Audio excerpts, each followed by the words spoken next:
जी आपका अपना doctor Akbar emotion care click के प्लेटफॉर्म से हमारा आज का महीना बच्चों की मुख्तलिफ आदात। जी हाँ, बच्चों में बहुत सी मुख्तलिफ आदात पाई जाती है जो नॉर्मल से थोड़ा सा हटके होती हैं। जैसे बच्चे नाक को रेतते हैं, पेट के बल लेटते हैं, हिप पे खारिश करते हैं,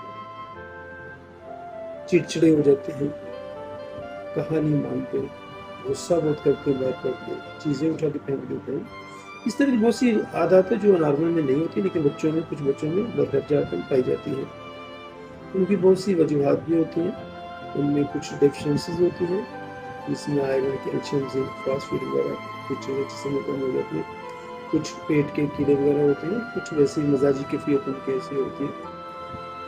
तो आज हम बात करते हैं बच्चों की जो नाक को रेतते रहते हैं। जी हाँ, अक्सर बच्चों को आपने देखा होगा कि जैसे ही उन्हें टाइम मिलता है वो उंगली अपनी नाक में घुसेड़ लेते हैं और नाक में खारिश शुरू कर देते हैं। तो ये मोस्टली, ज़रूरी नहीं है लेकिन मोस्टली ये बच्चों में पेट के कीड़ों की अलामत की वजह होती है। तो बच्चों के पेट में कीड़े होते हैं तो उनके नाक में भी खारिश होती है, तो नाक में खारिश करते रहते हैं।